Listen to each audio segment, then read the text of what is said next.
SwayamPrabha. Digital India. Educated India.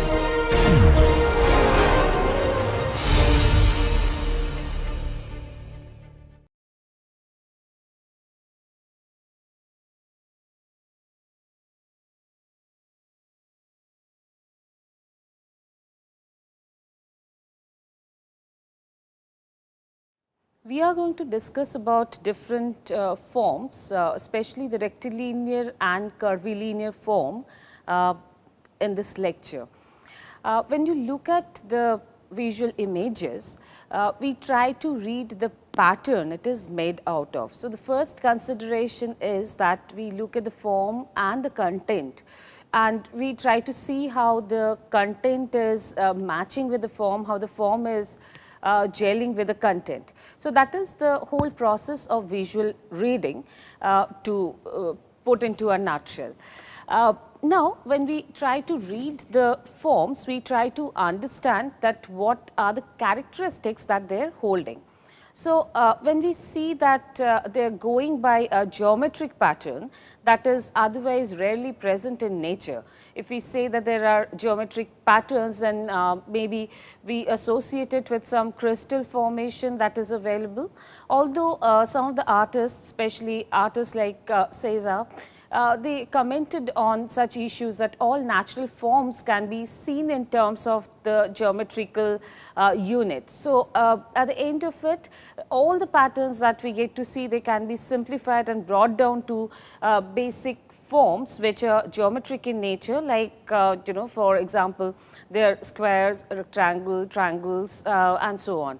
So, all forms that are known as the rectilinear forms, they are geometric in nature, and they look slightly artificial and man-made, and also like when we go for abstract expression, or we do something which is semi-abstract, which is not too natural, then we look for all those kind of forms with a rectilinear characteristic in it. At the same time, there are curvilinear patterns that has certain emphasis on the curvatures, and they are more organic in nature, they look more natural. So, we have this choice, and when we look at the form with no visual clue as such, or no textual clue in that instance, these are the kind of formation that gives us the clue and that makes our communication easier.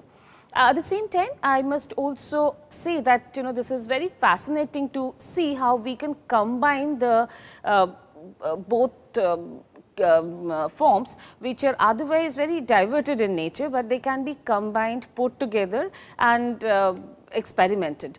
So, we will see how we recognize the patterns first, what are the characteristics that make something curvilinear and the other thing rectilinear in nature, and then slowly we will see how we can combine them and put them into interesting compositions. So, rectilinear and curvilinear forms, let us try to recognize them.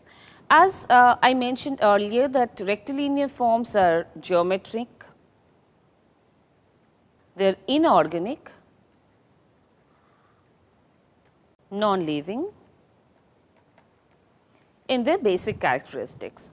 At the same time, the curvilinear patterns are organic, free-flowing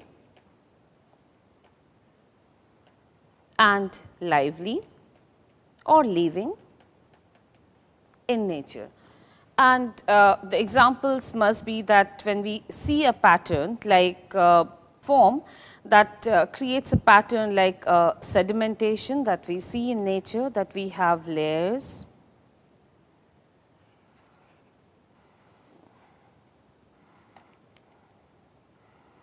that is a curve, the curvatures,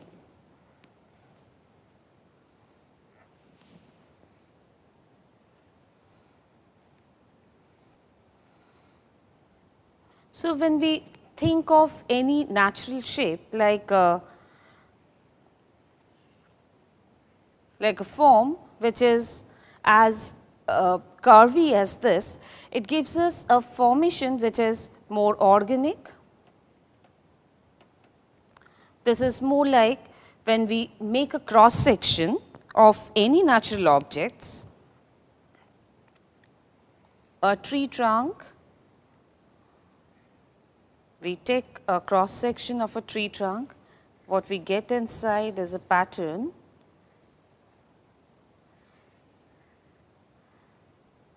which will be curvilinear in nature.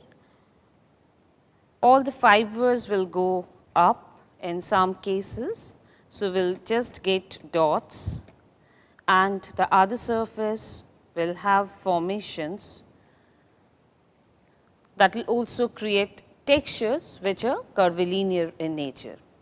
At the same time, we can think of formations which are geometric. For example, if we divide any pattern into different parts, like for example, we have one animal figure,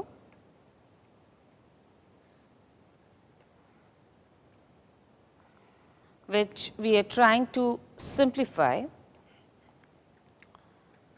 We read it in terms of the geometry. So, when you simplify it, we remove all the lines which are curvilinear in nature, and we just get down to the basic form. So, it gives us a formation which is rectilinear. There are composition with rectilinear formations.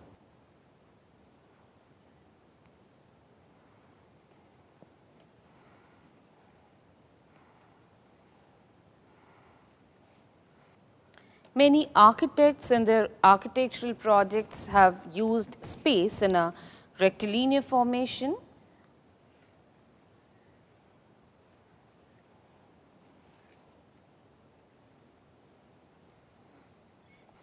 A space which is divided in a rectilinear formation is easier to identify and decode. Organic formations in that way is more complex.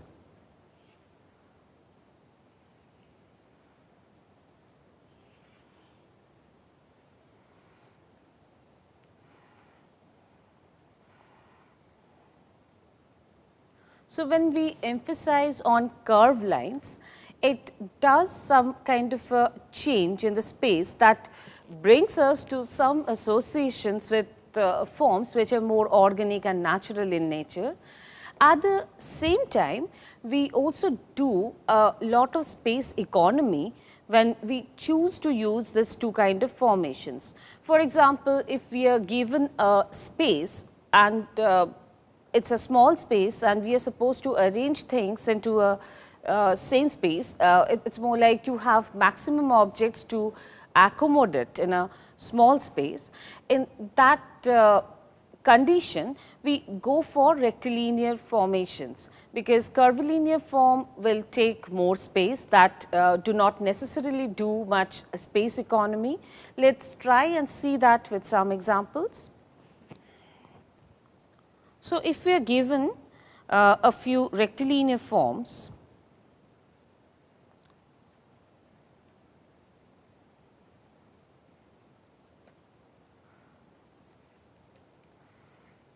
along with some curvilinear forms,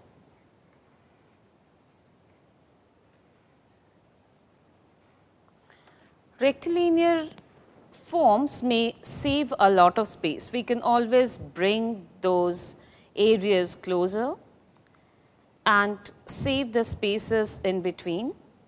So, the amount of space that gets wasted when we use some curvilinear patterns are more.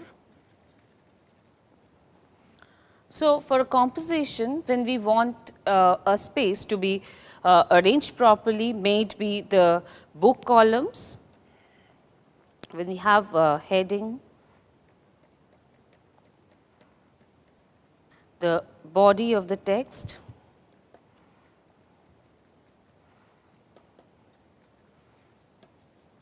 we would always prefer a rectilinear formation, whereas if we go for the interior decoration in a larger space, when the availability of space is much higher, then we can afford to have formations, a table with this form, a chair with another curvilinear pattern may fit in. So, when we read some visual image and we see how the rectilinear and curvilinear patterns are working, we should also find out how to put them together in a single composition and then get some interesting result, because maybe both the forms can also come together and give support to each other. This is also true that when we see too many rectilinear patterns, we may not enjoy it that much. At the same time, too many organic form may create some disbalance or instability in a composition. So, in many of the compositions, we see that there are emphasis on one particular pattern, but the other kind of forms are also present there. So, maybe I will take one example and demonstrate that.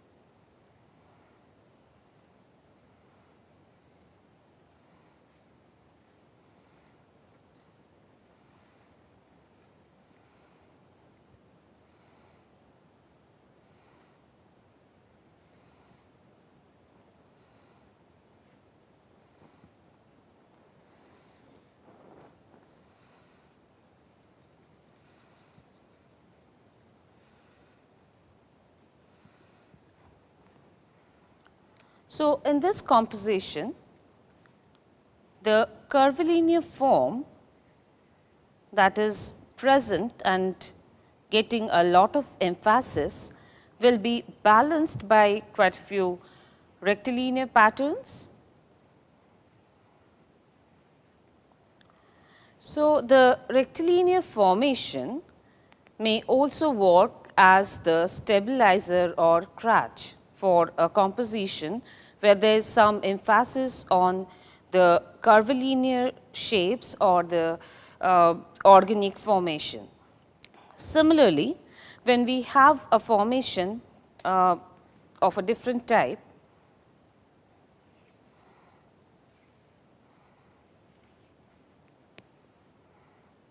where the emphasis is on the rectilinear patterns, we also see that a curvilinear form here can create some interesting drama.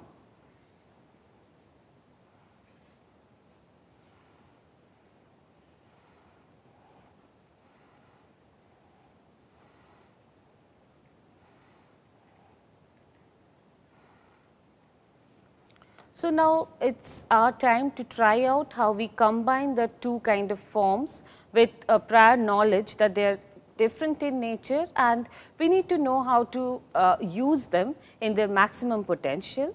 So, in the next lecture, we are going to talk about the texture that we create. It is more like a formation that gives us a surface and a quality of a surface, and we will see how we slowly go to the analytical part of any formation and try it in our practice.